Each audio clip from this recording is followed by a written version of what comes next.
Así que en lo que van, si se van conectando más, un saludo a Lucy.mulero. Gracias por ahí decirme que te escucha muy bien. Vamos a estar hablando de la situación del cannabis en México. Así que vamos a dividir esto en 4 puntos. Primero que nada vamos a hablar de la situación en México. Vamos a hablar de las generalidades del cannabis. Vamos a hablar del uso del cannabis en medicina. Saludos a Jonathan-PG-. Vamos a responder tus preguntas que nos dejaste ahí en la cajita de preguntas que subimos en la historia de ayer. Y justamente es el punto 4. Vamos a responder las preguntas de ustedes, tanto las que dejaron ayer como las que surjan en este en vivo. Saludos a Mary-Lucía-Díaz y a Detsy White que se están uniendo. Así que, primero que nada, vamos a ir con el primer punto, que es justamente el tema de la situación del cannabis en México. Así que, primero que nada, ¿qué es lo que está pasando actualmente en México? Debemos de entender que lo que pasó el día jueves que fue el 19 de noviembre del presente año 2020, ahorita ya estamos a 21, ya pasan 2 días, ya hubo tiempo para que muchos escucharan la noticia o que bien se estuvieran informados. Saludos a Sujeyar98 y a Daniela que están uniendo al en vivo. Les repito, vamos a estar hablando de toda la situación que... Saludos, hola Daniela. Vamos a estar hablando de toda la situación que es en cuanto al cannabis. Y primero que nada, como les dije, la situación actual del cannabis. Saludos a Lady Celis, que se acaba de unir. Primero que nada, ¿qué es lo que pasó en México? En México, el 19 de noviembre, se autorizó en el Pleno del Senado la aprobación de, primero que nada, con un total de 82 a favor, 18 en contra y 7 abstenciones, el nuevo dictamen para la ley federal para regular el uso del cannabis, así como la descriminalización del mismo. Esto haciendo también unas modificaciones en la ley general y el Código Penal Federal. Ahora, debemos entender que no es que automáticamente se haya legalizado el uso del cannabis. Primero que nada, no estaba totalmente criminalizado, ya que hasta antes de esta autorización el uso del cannabis era permitido en México bajo pequeñas dosis, mientras este haya sido por usos medicinales y mientras hayas tenido un amparo. ¿Qué es lo que se busca con esta reformulación? Primero que nada a las leyes de salud, y que también va enfocada a la creación de nuevas leyes para la regularización del consumo, cultivo y comercio del cannabis. Saludos a Luis-Moctezuma que se acaba de unir. Entonces, primero que nada, se propuso en el Senado de la República esta modificación.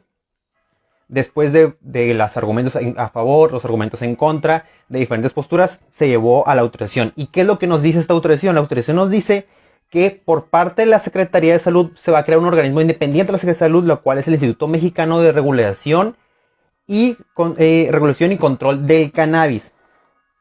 Este, a su vez, va a permitir que haya varios cambios. Primero que nada, debemos entender que ahora, a partir de que el Senado autorizó esta descriminalización para el uso lúdico del cannabis, se tiene que, en un plazo no mayor a 6 meses, sacar la ley.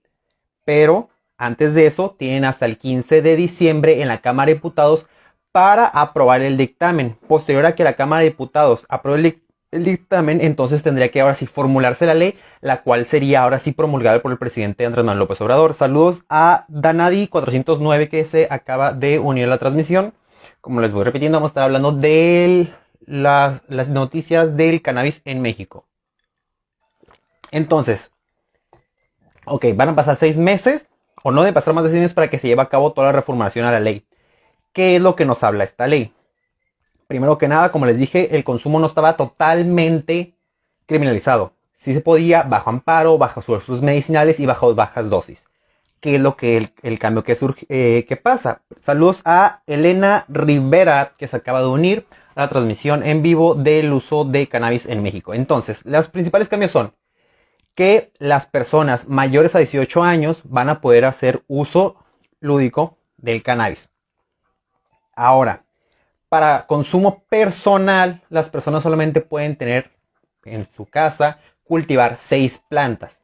Si dentro de una misma vivienda hay 2 personas o más que consumen cannabis, se llega a un máximo establecido de 8 plantas las cuales las personas pueden tener en su vivienda. No más. Ahora, esto viene con varios asteriscos. Primero que nada, es que el consumo del cannabis es personal, dentro de la vivienda aún no se permitirá el uso en vías públicas, en comercios, en negocios, más que en establecimientos que tengan licencia para esto, al cual vamos a pasar más, un poquito más adelante respecto a los establecimientos que van a tener licencia o no.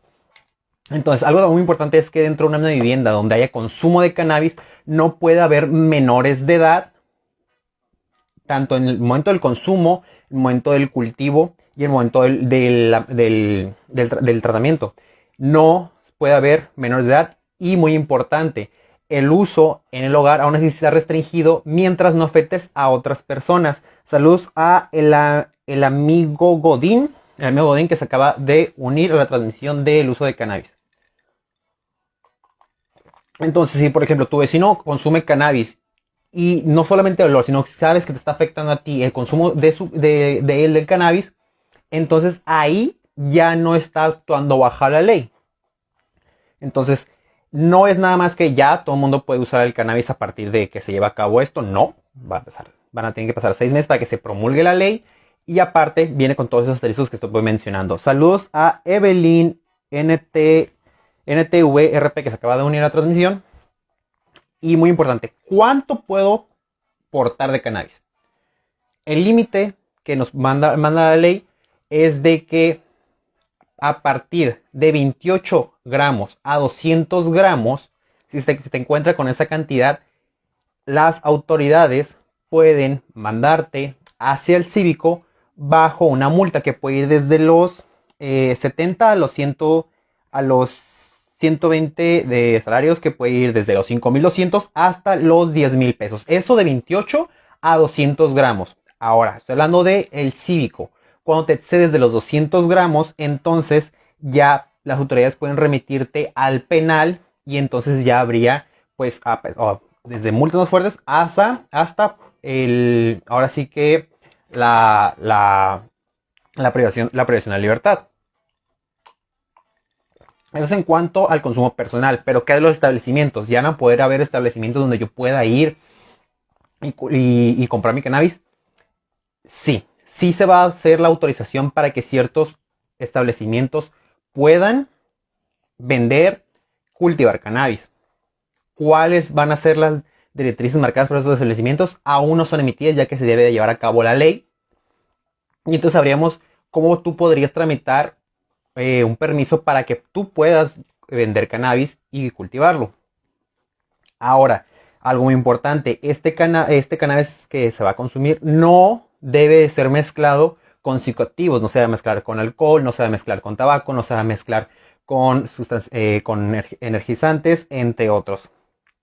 ¿Por qué? Cuando nos vayamos a la parte médica vamos a entender por qué es que esto ya puede tener diferentes efectos.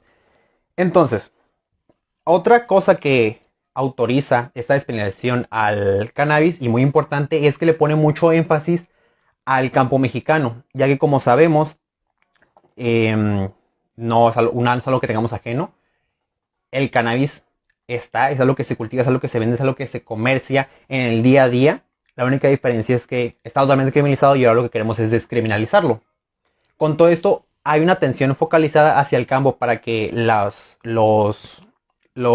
personas que se dedican al campo tengan un mejor, ahora sí que un trabajo que sea oficial, donde puedan tener mejores condiciones y no sea esclavizado como lo es actualmente. Y lo que sí de plano está despenalizado es el uso en cuanto a manufactura, el uso industrial con el cáñamo, y el uso medicinal y científico. Si tú vas a usar cultivo de cannabis para un uso medicinal, para un uso científico, ahí hay mayor libertad en cuanto a las cantidades del cannabis. Esto es lo que se tiene hasta el día de hoy en cuanto a lo que pasó con el Senado. ¿Qué ecos fue dejando? Primero que nada, como sabemos, hubo muchas opiniones encontradas, principalmente, y los que están totalmente como poniendo una barrera de que no se prosiga con esto son los, principalmente, no todos, pero en cuanto a si hablamos de un partido político que se encuentra como totalmente en contra de todo esto, es el que se ha manifestado, es el PAN. El PAN ha manifestado en contra de que se lleve a cabo la discriminación del cannabis. Y también hay otros ecos que nos deja, como por ejemplo, ¿qué es lo que va a pasar? Vamos a ver un cambio inmediato en México, vamos a ver una disminución en la criminalización en México. Pues no es tan fácil contestar esta pregunta, ya que, como sabemos, no solamente es la parte legal. Primero, ok, se va a llevar a cabo la ley. Después de la ley, pues tiene que llevarse a cabo la acción de esta ley. Un saludo a Josué Manríquez y a X.OC.13 y a Lisbetenciso, que se acaban de unir a la transmisión. Entonces, todo esto lo que nos deja es un parragos para lo que viene, para desde que el uso recreativo sea un poco más normalizado, para que se lleve a cabo campañas de información, para que no sea estigmatizado el uso del cannabis y entonces pase el cannabis de ser una droga ilegal a ser una droga socialmente aceptada, como lo es el alcohol, como lo es el tabaco. Y entonces, ¿a qué nos lleva todo esto? Nos lleva a que haya mejores campañas de información, de concientización, y cuando una persona cae en una adicción al consumo de cannabis, tenga mejores herramientas para que pueda ser ayudado a esta persona y no automáticamente se le estigmatice y se le separe de la sociedad. Bueno, después de esto, ¿qué es lo que sabemos ¿qué modelos tenemos de que esto pueda servir? Por ejemplo, en Uruguay en realidad nunca hubo una criminalización hacia el consumo del cannabis, pero en el 2013 ya se controló todo esto. Los resultados para Uruguay y para Canadá, que fue el segundo país en legalizar el consumo de cannabis, han sido totalmente beneficiosos. Tenemos otros modelos como por ejemplo Ámsterdam, y si van a decir, pues estás hablando de Uruguay, estás hablando de Canadá, estás hablando de Ámsterdam. Sí, el modelo es totalmente diferente desde la parte legal, desde la parte social, pero empezaron por algo. Y ahora, el que nosotros tengamos esta oportunidad de, sobre todo, controlar el cannabis, va a abrir muchas puertas. Y se podríamos lanzar la pregunta, ¿es que ahora que es legal, todo el mundo va a consumir cannabis o más personas se animar a consumir cannabis? Sí, eso es cierto. Posiblemente muchas personas están detenidas simplemente porque es algo ilegal. Pero tenemos que ser sinceros. Y las personas que vivan en calles sin pavimentar, como lo es la mía, van a saber que el consumo de cannabis es algo que está ahí presente siempre. No es algo que, ahora que es legal, todo el mundo va a consumir. La diferencia es que ahora va a estar más controlado el consumo y sobre todo la dosis, que es justamente a lo que me quiero dirigir a la parte médica de la parte de generales del cannabis. Entonces dejamos de lado la situación en México. ¿Qué sabemos del cannabis en total? Primero que nada, debemos de entender que, por ejemplo, tenemos dos modelos, el de España y el de Estados Unidos. En España, 1 de cada 4 jóvenes afirma que ha consumido cannabis. En Estados Unidos, 1 de cada 3 jóvenes ha consumido cannabis. En México no tenemos la cifra. ¿Por qué?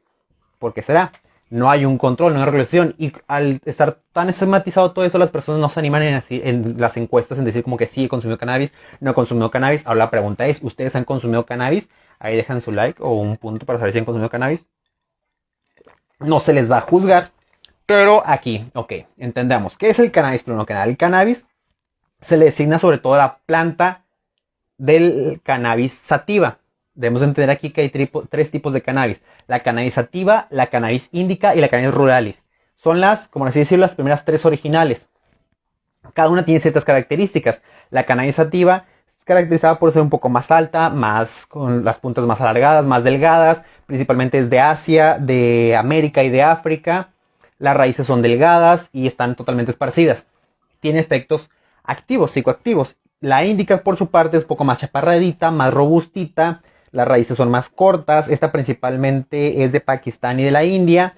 Y tiene principales efectos, en este caso, relajantes. Ahora, la ruralis. La ruralis es como una combinación entre ambas, un poco más asilvestrada. Y principalmente esta es usada para hacer híbridos entre sativa e indica. Y principalmente, o originalmente, es de Kazajistán y Siberia, dado que estas condiciones le favorecen a que pueda crecer en condiciones no tan favorables. Esas son las 3 originales. Sin embargo, actualmente es muy difícil encontrar cannabis solo sativa, solo indica o ruralis. Ya casi todos son híbridos. Y en base a los porcentajes de híbridos que tenga una especie de cannabis es los efectos que tiene. Ahora, dentro del cannabis debemos entender que existen los cannabinoides, que son los que nos dan ahora sí los efectos buscados. Dentro de los cannabinoides más importantes tenemos al THC, que es el delta 9 tetrahidrocannabinol, y al CBD, que es el cannabidiol. Ambos tienen efectos diferentes. Principalmente el THC es más enfocado a los efectos psicoactivos, mientras que el cannabinol es más enfocado a los efectos relajantes. ¿Y cómo es que estos cannabinoides nos afectan a nosotros? Pues debemos de recordar, y si no sabemos entender, que para que se lleve a cabo la conexión neuronal, aquí está la punta neurona, aquí está la punta de otra neurona, debe llevarse a cabo una comunicación entre las dos, no están totalmente unidas. En este botón sináptico, que es como se denomina este espacio, hay receptores cannabinoides. Hay de dos tipos, receptores cannabinoides CB1 y receptores cannabinoides CB2. Los receptores cannabinoides CB1 son los que se encuentran principalmente en cerebros, pulmones, vasos sanguíneos, músculos, al aparato gastrointestinal y los órganos reproductivos, mientras que el CB2 se encuentra principalmente en el vaso, la piel y los huesos, y principalmente tiene efectos en el sistema inmunológico. Y la combinación entre CB1 y CB2 se encuentran en hígado, en la médula ósea y en el páncreas.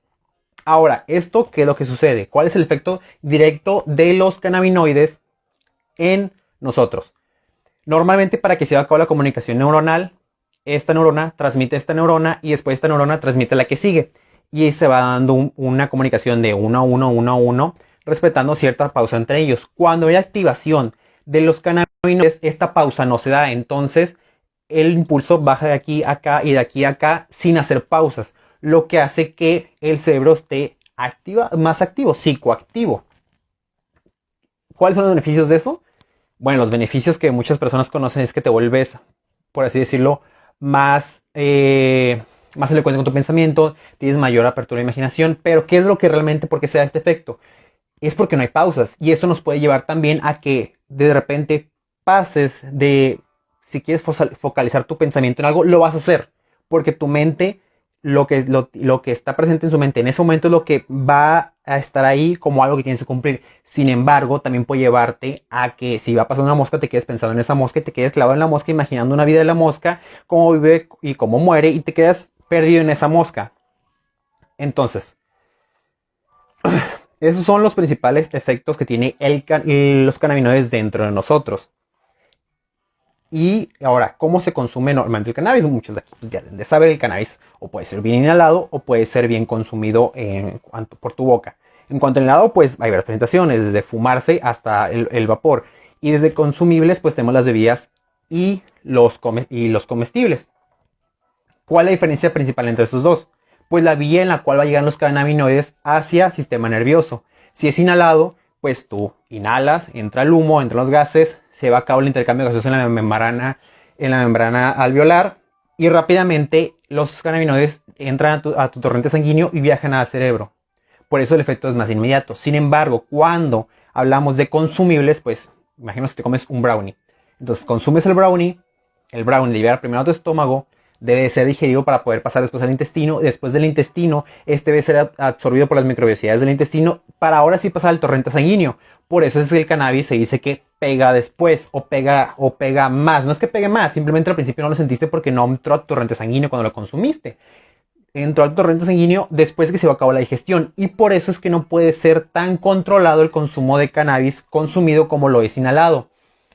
Y también porque las concentraciones de THC, que es el cannabinoide más presente, ha ido en aumento a lo largo de los años, justamente porque hay personas que consumen. Cannabis es la droga de consumo. El cannabis es la droga que se consume más en todo el mundo, y debido a que más consumidores, pues debe ir poco a poco aumentando la dosis de THC porque ya no les pega el mismo efecto. Con todo esto contribuye que los consumidores vírgenes, como comúnmente se llaman a las personas que nunca han consumido cannabis, pues se enfrentan a dosis muy altas de THC que su organismo no lo va a aceptar tan fácil. Entonces todos esos efectos de consumos grandes de cannabis son los que nos llevan a los excesos del cannabis. ¿Y qué efecto nos puede dar el cannabis cuando lo consumimos? Pero bueno, principalmente a corto plazo. A corto plazo, pues puede haber dificultad para pensar, puede tener efectos en los movimientos, puede tener alucinaciones. Esas alucinaciones van totalmente dirigidas a que hay una alteración de los sentidos, como por ejemplo principalmente ve los colores muy brillantes, disminución en la concentración y múltiples efectos que van a ir prolongando y desapareciendo mientras los cannabis siguen activos. Por eso es que también se habla que los comestibles pegan incluso un día después. Bueno, es que una parte no estaba digiriendo totalmente y cuando ya se digiere, ahora sienta su torrente sanguíneo y entonces el cannabis hace su efecto a nivel del sistema nervioso central. A largo plazo, el cannabis principalmente ha tenido efectos en dificultad para pensar, ha tenido disminución en la memoria, ha tenido disminución en la cognición y también lo que se ha encontrado a largo plazo el consumo de cannabis es que si tú consumes cannabis de una forma regular, puedes llevar al efecto de dependencia del cannabis. ¿Por qué? Porque el efecto del cannabis, dentro de, como vimos, la comunicación neuronal, el neurotransmisor que activa es la dopamina y la serotonina, neurotransmisores implicados directamente con la felicidad y con el bienestar. Entonces, si la persona que entró al consumo del cannabis no está regulada en el sentido de, primero que nada, estar estable consigo misma y busca el cannabis como una búsqueda de salir de su realidad, como una salida de algo que está pasando, entonces ese bienestar va a hacer que la persona se vuelva dependiente de ella y hay una dependencia emocional, una dependencia mental y una dependencia fisiológica. Entonces, esos son los efectos a largo y corto plazo, hablando un poco de una manera general. Pero, entonces, ¿cuál beneficios puede tener el cannabis entonces? Bueno, dije que dentro de nosotros hay endocannabinoides. ¿Por qué hay endocannabinoides? Porque tenemos estos receptores por ejemplo, en el vaso, en la médula ósea, en el sistema nervioso, en los pulmones, en los vasos. Es porque nosotros producimos cannabinoides. Los cannabinoides se dividen en tres. Los endocannabinoides, los que tú produces, los que tu cuerpo produce. Los fitocannabinoides, los que se encuentran en, por ejemplo, el cannabis, la planta. Y los cannabinoides sintéticos, los que son producidos. Dentro de los cannabinoides que nosotros generamos, los endocannabinoides, tenemos dos. La amandadina y el 2-araquidonilglicerol. Estos se encargan principalmente de, por ejemplo, el sueño, el dolor, la memoria, el hambre, y es por eso que los cannabis, al tú consumirlos, en vez de que actúe la amandamina, pues quita la amandamina y actúa el THC, generando los mismos efectos, pero potenciados. Y algo que se ha encontrado es que, por ejemplo, una persona que consume de manera regular el cannabis, 1 de cada 10 puede volverse dependiente a. Pero si en cambio consumes el cannabis en la adolescencia, 1 de cada 6 personas se van a volver dependientes del cannabis. Esto sobre todo si son personas mayores a 15 años. En términos generales, también el cannabis está relacionado con el aumento de accidentes automovilísticos, sobre todo si se consume junto con alcohol. Y sobre todo el cannabis tiene implicaciones en cuanto a la salud si se consume junto con otras drogas, como puede ser, como dije, el alcohol, el tabaco, como lo es otras, que sea la puerta de entrada a otras drogas. Y en cuanto a medicina, ¿qué es lo que nos deja en medicina el cannabis? ¿O por qué hay que legalizarlo? ¿Por qué hay estudios del cannabis? ¿Por qué escucho que hay uso médico del cannabis? ¿Qué es todo esto? Bueno, hablando general, ya vimos que el cannabis tiene efectos en algunos puntos, ¿no? ¿Por qué es que se usa? Principalmente el cannabis se usa para dos cosas. Para el control de las náuseas y el vómito. Y también el cannabis se usa para el control del dolor, sobre todo de tipo neuropático, en el que hay más investigaciones en cuanto a la esclerosis múltiple. Sin embargo, no es el único que se le da. En cuanto a las náuseas del vómito, hay incluso unos medicamentos que son utilizados, el dronabinol y el nabilol, que se usa para control de náuseas y vómitos. ¿Por qué? Porque el cannabis tiene presencia de receptores de cannabinoides en la zona gatillo del vómito, que es una zona que se encuentra dentro de la médula. Entonces, al tener estos receptores, el cannabis entra, activa los receptores y funciona de esa forma como un regulador del vómito y de las náuseas. con dosis controladas. Si se llegara a dosis excesivas, entonces podríamos caer en la hiperemesis cannabinoide, que no es otra cosa más que un vómito excesivo producido por el consumo excesivo de cannabis. En cuanto a dolor agudo y crónico, vamos a dividirlo en dos. En cuanto a dolor agudo, no hay evidencia a favor de que el uso de cannabis ayude. Por ejemplo, me esguincé el tobillo, me fracturé la mano, me hice un esguince en la mano. No hay evidencia a favor de que el uso el de cannabis en el dolor agudo tenga buenos beneficios. Ya hay guías establecidas para el control del dolor. Les recomiendo checar el tratamiento del dolor por base de Lamos, que está escalonado. En cuanto al dolor crónico, ahí es donde sí ha encontrado varios artículos que apoyan el uso del cannabis, principalmente en el dolor crónico, como dije, de tipo neuropático, o sea, en cuanto a nervios. Dentro de eso tenemos al dolor neuropático enfocado a VIH, al de lesión de la médula espinal, a la esclerosis múltiple y a los dolores oncológicos. Sobre todo es que el cannabis no solo favorece al alivio del dolor, sino que favorece también al alivio del sueño y al relajamiento en zonas avanzadas, por ejemplo, de VIH o de personas que están en cáncer avanzado. ¿Y cómo es que esto pasa? Como les dije, el cannabis tiene efectos sobre todo el CB2, o sea, el receptor CB2 de cannabis tiene efectos sobre todo en el sistema inmune. ¿Y cómo actúa el sistema inmune? Principalmente disminuye la producción de la prostaglandina E2 y de agregantes plaquetarios y aumenta la lipoxigenasa, haciendo que todo esto favorezca la disminución de la inflamación crónica. También se ha demostrado que el uso de cannabis puede tener 2 veces el efecto de la hidrocortisona y 20 veces el efecto de una aspirina, el efecto de la aspirina. Y también que es mejor que, por ejemplo, el uso de AINES, llámese ibuprofeno, diclofenaco, naproxeno. ¿Por qué? Porque no inhibe la ciclooxigenasa a nivel fisiológico del estómago, lo cual nos lleva a, como muchos de nosotros conocemos, si consumimos ibuprofeno, diclofenaco, naproxeno, a esa irritación en nivel de estómago y de tubo digestivo. Ahora, la situación aquí es que con el cannabis no hay grandes estudios en cuanto a, primero, que sean muestras grandes, doble ciego, aleatorizado, que son los estudios que mayor evidencia tienen, mayor peso tienen. ¿Por qué? Pues volvemos a lo mismo, toda esta investigación que ha habido a través de los tiempos en cuanto al cannabis. Hay estudios que nos dicen que puede haber beneficios, sin embargo no hemos llegado a un consenso establecido, no hay guías aún de práctica clínica donde el cannabis pueda ser utilizado como para alivio del dolor crónico, por ejemplo, de esclerosis múltiple, como pacientes con VIH, como pacientes con cáncer. ¿Por qué? Porque aún falta mucho por investigar. Y todo este tipo de leyes a favor de la regulación del consumo de cannabis, primero que nada, favorece a que haya menos estigmatizaciones, que se pueda hablar del tema abiertamente. Y como vimos aquí en México, parte de esta regulación es que si se usa para el cultivo medicinal y científico, no va a haber tanto control en el sentido de que, bueno, obviamente tiene que haber un control, pero me refiero a que hay mayor discriminación que, por ejemplo, para el uso lúdico, donde las cantidades deben de ser menores. Todo esto favorece a que más personas se abran a la investigación también de tipo independiente y de alguna organización. ¿Para qué? Para que esos estudios que ya tienen los primeros pasos avancen y entonces podamos llegar ahora sí a un consenso del uso de cannabis en la medicina, sobre todo, como les digo, en el dolor crónico.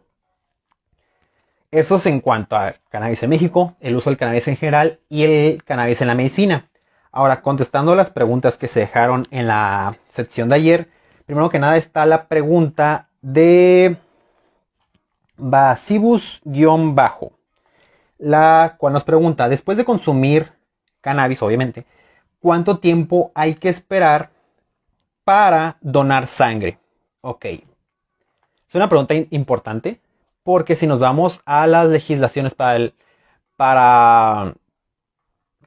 la donación de sangre, hablando aquí en México, no hay una contraindicación directa para la donación de sangre después del consumo de cannabis. Ahora, ¿por qué es así? Porque cuando tú te realizas vas a donar sangre, te hacen, primero que nada, una biometría y estudios para descartar que tengas VIH, para que tengas descartar que tengas hepatitis, que tengas sífilis, que tengas paludismo.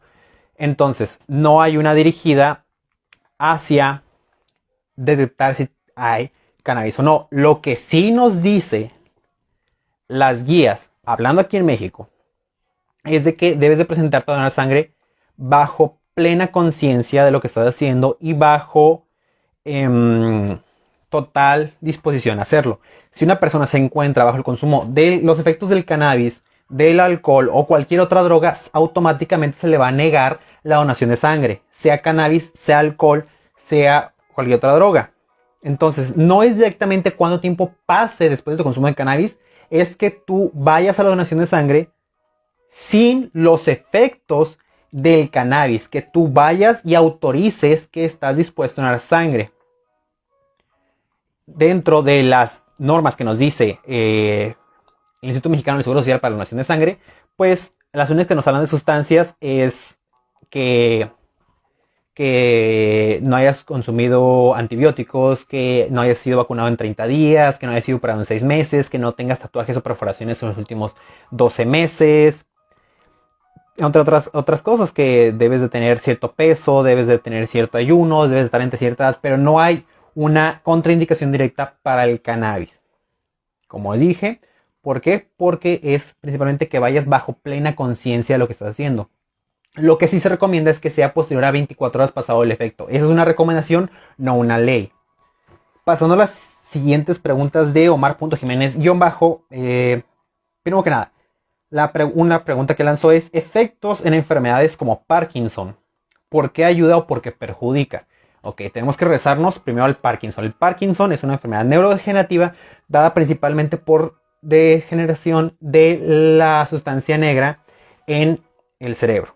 La sustancia negra donde se lleva a cabo la producción de dopamina, y también afectación a los ganglios basales que también funcionan con dopamina, lo cual nos va a dar que la persona tenga un efecto degenerativo, sobre todo en el movimiento, pero también hay afectaciones a largo plazo en el sueño, en la concentración, en la memoria. Todo esto porque dependiente de dopamina. Y como vimos, el cannabis, los cannabinoides, favorecen a la liberación de serotonina y dopamina. Enfocándonos a la dopamina, entonces puedo decir, ok, ya está la relación ahí. Parkinson, defectos en la dopamina. Cannabis ayuda a la liberación de dopamina. Ok, ahora vamos a tener que resolver la parte médica. Hay estudios que apuntan que el consumo de derivados de los cannabinoides puedan favorecer a la control del cannabis. Debemos entender que hasta el día de hoy, desafortunadamente, no hay cura para el Parkinson. Solamente hay medicamentos para su control y para contrarrestar un poco los síntomas. Entonces, el cannabis no va apuntado a ser una cura, está apuntado a ser otro coadyuvante para los síntomas. Dentro de esos es que el temblor característico del Parkinson pueda actuar dentro de los receptores CB1 a disminuir ese temblor del Parkinson. Hola Luis y bajo Montezuma. Entonces, pero también, como vimos en los efectos de los cannabinoides, también pueden tener disminución en los movimientos. Entonces puede ser ganar en el sentido de disminuir el temblor, pero a su vez perder en cuanto a la rigidez. Donde sí ha habido mejores efectos sobre todo en el CB2, y sobre todo cuando se usa no THC, sino CBD. Entonces, ¿qué es lo que actualmente hay en cuanto a Parkinson y cannabis? Hay estudios donde ya se usó, pero las muestras son muy pequeñas. Requieren estudios a largo plazo, donde agarren muestras más grandes y sobre todo jugar con las dosis dirigidas hacia CB1 y dirigidas hacia CB2. Y con los cannabinoides, no solamente está el THC y no solamente está el CBD. Hay infinidad de cannabinoides. Dentro de la planta de marihuana hay incluso más de 100 cannabinoides. Entonces, toda esta investigación que queda a futuro de 10, 15, 30 años es la que va a depender mucho, no solamente en el Parkinson, por ejemplo, en el Alzheimer, en el dolor crónico por VIH, en el cáncer, en otras enfermedades, pero lo que falta es investigación. Entonces, es la relación que hay entre cannabis y Parkinson, y esos son los efectos que hay. En cuanto a la pregunta de por qué ayuda, es eso. en cuanto a ser uno puede ayudar al temblor, pero también puede perjudicar en el sentido de volver al paciente con mayor rigidez. Otra pregunta que lanzó Omar.Jiménez-bajo es, ¿vendes? O sea, preguntando si vendíamos. Contesta como dealer. No sé, dímelo tú. La opinión médica. La opinión médica acerca del uso médico del cannabis. Ok. En cuanto a la opinión médica que hay en consumo de cannabis es que no debemos de tomar como que el cannabis sea el santo grial hacia el dolor crónico. Simplemente puede ser una herramienta más dentro de tu arsenal para tratar ciertos tipos de dolores y para tratar, por ejemplo, como vimos, enfermedades con el VIH, el cáncer, la esclerosis múltiple. Puede ser una herramienta más, no como tal de que sea el siguiente gran paso en la medicina. ¿Qué falta? Estudios de verdad. Ya que se tengan esos estudios y entonces se lleve a aprobaciones para el uso del cannabis en la medicina, entonces en vez de tener solamente el medicamento A, medicamento B para tratar una enfermedad, pues ahora vamos a tener medicamento C. Entonces amplía nuestro arsenal de herramientas dirigidas a tratar alguna enfermedad. Entonces, ¿cuál es mi opinión? Mi opinión es que esta discriminación del cannabis es beneficiosa en el sentido de que va a ayudar a que se abra la puerta a más investigaciones y a largo plazo tengamos más opciones. Entonces mi opinión médica es que si en un futuro yo tengo la opción de tener medicamento A, medicamento B, medicamento C y el medicamento C está en base a la investigación con cannabis, pues voy a tomar como opción C si al paciente le beneficia más que A y B. No porque yo quiera, simplemente es las características del paciente y qué beneficios trae el paciente que yo uso un medicamento en base a cannabis o otros medicamentos. Como digo, simplemente es una opción más que vamos a tener. No es que sea el siguiente gran paso. Y la última pregunta que tenemos es de Gisette-25. Es tenemos otra pregunta de Jonathan-PG- ¿Causa algún daño su consumo frecuente? Sí, el consumo del cannabis frecuentemente puede tener, como vimos principalmente, o el que más se tiene, es el efecto de dependencia. El efecto de drogodependencia porque hay una dependencia tanto a la parte fisiológica como a la parte mental. Ahora, ¿qué otras cosas puede traer el uso del cannabis frecuente?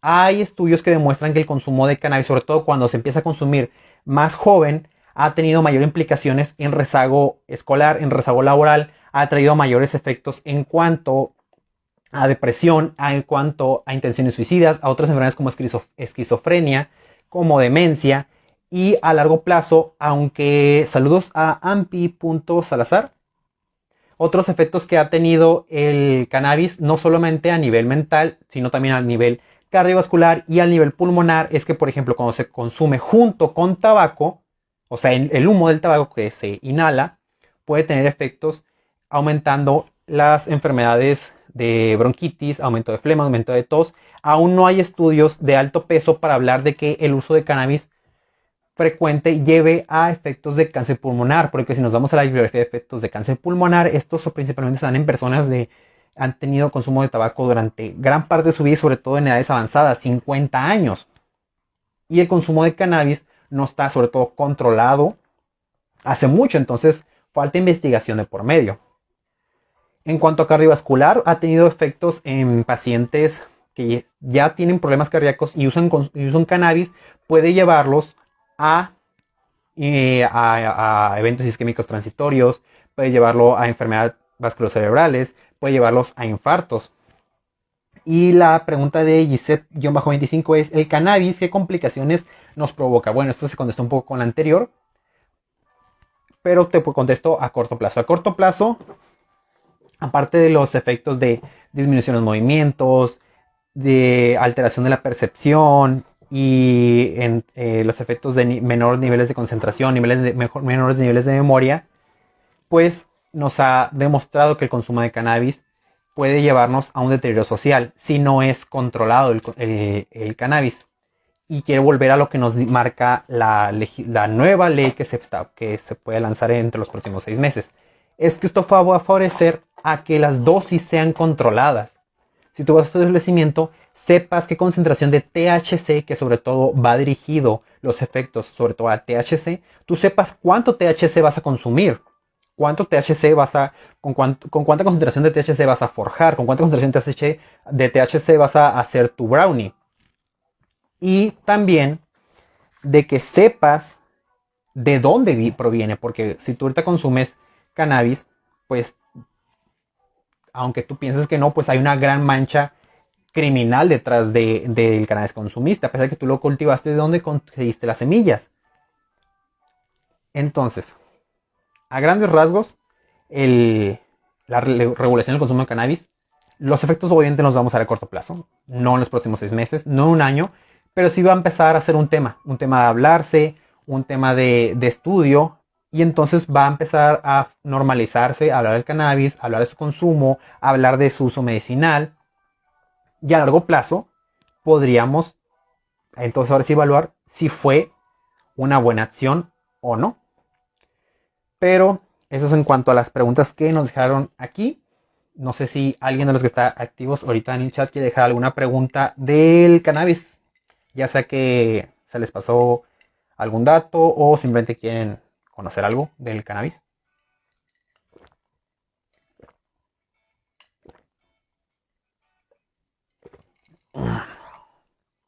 Saludos a Alicia.Sandes y a Misael-Mon96.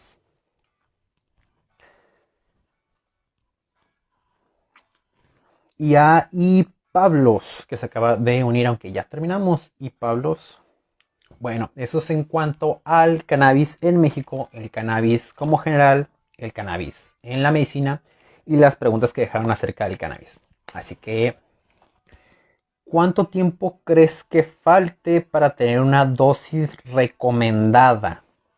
Bueno, aquí una pregunta que puede dejar como que varias preguntas yo. ¿Una dosis recomendada para qué? ¿Para uso recreativo? ¿Para uso medicinal? ¿Para uso en una enfermedad en particular? Porque eso es muy variable. Partimos desde el hecho de cuánta dosis va a ser autorizada. Como dije, arriba de 28 gramos ya puede remitirse al cívico para que se lleve a cabo una multa. Entonces, para uso recreativo, una dosis siempre va a ir progresiva. O sea, ¿cuánto vas a responder tú?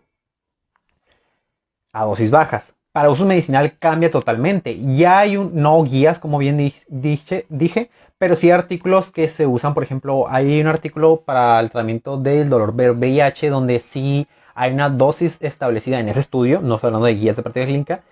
Una dosis establecida para usos clínicos en el VIH. Entonces, ¿cuánto tiempo crees que falte para tener una dosis recomendada? Va a depender de la enfermedad. Y si hablamos del uso recreativo, pues prácticamente ahí siempre es progresivo. Siempre va a ser progresivo. ¿Cuánto tiempo creo que falte?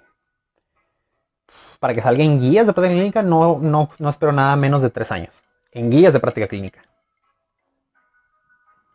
Y no solo en México, en cualquier parte del mundo. Pero bueno, entonces, si no hay otra pregunta, vamos a terminar la transmisión. Y a ver si puedo dejar compartido este live en la sección del feed de Instagram para que quien guste consultarlo, pues ahí se encuentre. Y no sé, a lo mejor después hacemos un live hablando de otros temas. Hay muchos temas de qué hablar. En un infante, ¿qué tan peligroso es el que esté expuesto a humo de segunda mano? Muy buena pregunta. Muy buena pregunta. Como dije, primero, partimos desde la parte legal. Yo voy primero con la parte legal, después nos vamos ya a la parte médica, ¿ok? Dentro de la parte legal, como dije, la ley establece, la nueva ley en México establece de que no puedes hacer consumo, comercialización, cultivo y industrialización del cannabis en presencia de un menor. Ahora, en cuanto a por qué, se ha demostrado, por ejemplo, nos vamos desde el embarazo. Cuando una mujer está embarazada y está expuesta ya sea al humo del cannabis o que ella consume cannabis, ha sido relacionado directamente con bajo peso al nacer. Ahora, eso es en cuanto al propio nacimiento. Pero si nos vamos al desarrollo del niño, se ha demostrado que entre más jóvenes consuman cannabis, hay mayor deterioro y menor desarrollo cognitivo. O sea, el niño no va a tener un buen desarrollo cognitivo, va a tener problemas para la memoria, va a tener problemas para el razonamiento, va a tener problemas para su desarrollo, y no solamente la parte de desarrollo mental, sino que también el niño puede crecer con un mal desarrollo social. Entonces, ¿qué tan peligroso es expuesto el humo del cannabis en los infantes? Yo diría que bastante. Yo diría que bastante en el sentido de, como vemos, los efectos que tiene, que son sobre todo deterioros en su desarrollo cognitivo, en su desarrollo de memoria, en su desarrollo de pensamiento. Y es proporcional. Entre más joven consuman o estén expuestos al humo del cannabis, va a ser mayor el deterioro. Por eso es que dentro de la ley está estipulado que, a pesar de que estés en tu vivienda, si tu humo está afectando a las personas a tu alrededor y a tus vecinos, sale de la ley. Entonces ahí sí puede haber una multa o incluso ya algo penal. Espero haber contestado tu pregunta, Jonathan.